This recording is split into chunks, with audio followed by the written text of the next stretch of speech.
Genesis Kapitulo 36. Ito nga ang mga lahi ni Esau, na siyang Edom. Si Esau ay nag-asawa sa mga anak ng Canaan, kay Ada na anak ni Elon na Hetho, at kay Aholibama, anak ni Ana na anak ni Zibeon na Hevo. At kay Basemath na anak ni Ismael, na kapatid ni Nabayot.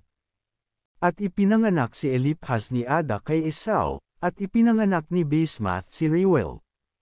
At ipinanganak ni Aholibama si Jeus, at si Jolam at si Korah, ito ang mga anak ni Esau, na ipinanganak sa kanya sa lupain ng Canaan.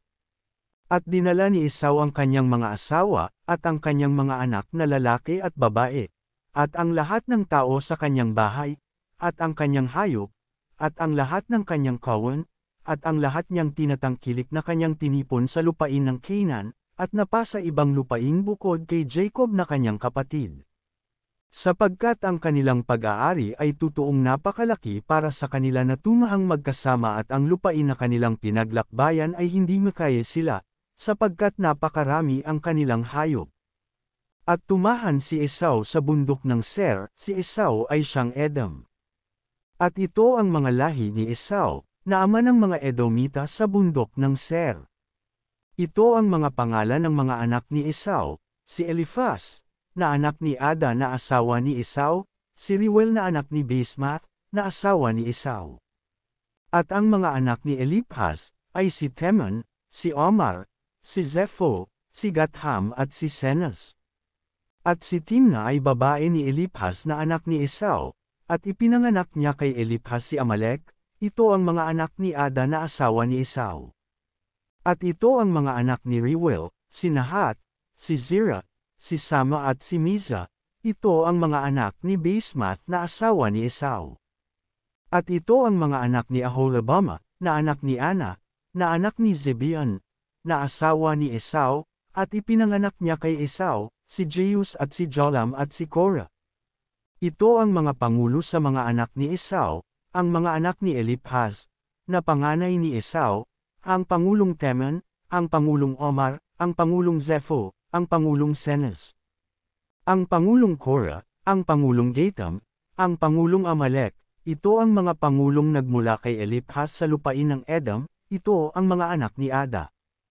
At ito ang mga anak ni Reuel na anak ni Esau, ang pangulong Nahath, ang pangulong Zerah, ang pangulong Sama ang pangulong Miza, ito ang mga pangulong nagmula kay Reuel sa lupain ng Edom, ito ang mga anak ni Basemath, na asawa ni Esau. At ito ang mga anak ni Aholibama na asawa ni Esau, ang pangulong Jeus, ang pangulong Jolam, ang pangulong Korah, ito ang mga pangulong nagmula kay Aholibama na anak ni Ana, na asawa ni Esau. Ito ang mga anak ni Esau, at ito ang kanilang mga pangulo, na siyang Edom. Tuldok. Ito ang mga anak ni Ser na Horyo, na nagsisitahan sa lupain, si Lotan at si Sobal, at si Zibeon, at si Ana, at si Dyson, at si Ezer, at si Disan, ito ang mga pangulong nagmula sa mga Horyo, na mga angkan ni Ser sa lupain ng Edom. At ang mga anak ni Lotan, ay si Hori at si Himan, at ang kapatid na babae ni Lotan ay si Timna. At ito ang mga anak ni Sobal, si Alevelan, at si Manahath, at si Ebal, si Zepho, at si Onam. At ito ang mga anak ni Zibeon, si Asha at si Ana, ito rin ang si Ana na nakasumpong ng maiinit na bukal sa ilang, nang pinapanganginiin ang mga asno ni Zibeon na kanyang ama. At ito ang mga anak ni Ana, si Dyson at si Aholibama, na anak na babae ni Ana. At ito ang mga anak ni Dizon, si Hemdan, at si Eshban, at si Ephraim, at si Cheran. Ito ang mga anak ni Ezer, si Bilhan, at si Zavan at si Akan. Ito ang mga anak ni Disan, si Hus at si Oren. Ito ang mga pangulong nagmula sa mga Horyo, ang pangulong Lotan, ang pangulong Sobal, ang pangulong Zibeon, ang pangulong Ana, ang pangulong Dyson, ang pangulong Ezer, ang pangulong Disan, ito ang mga pangulong nagmula sa mga Horyo ayon sa kanilang mga pangulo, sa lupain ng Ser. At ito ang mga hari na nagsipaghari sa lupain ng Edom bago maghari ang sinumang hari sa angkan ni Israel. At si Bela na anak ni Beor ay naghari sa Edom, at ang pangalan ng kanyang bayan ay Dinaba. At namatay si Bela, at naghari na kahalili niya si Jobab na anak ni Zerah, na taga Bosra. At namatay si Jobab at naghari na kahalili niya si Husam, na tagalupain ng mga Temaniyo. At namatay si Husam, at naghari na kahalili niya si Adad, na anak ni Badad, na siya ring sumakit kay Midian sa parang Nimog, at ang pangalan ng kanyang bayan ay Avita.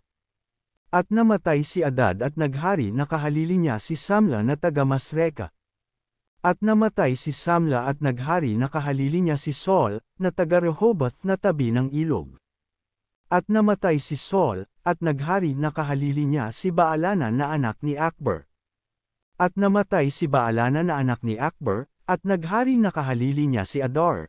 At ang pangalan ng kanyang bayan ay Pau, at ang pangalan ng kanyang asawa ay Mitable na anak ni Matred, na anak na babae ni Mezab.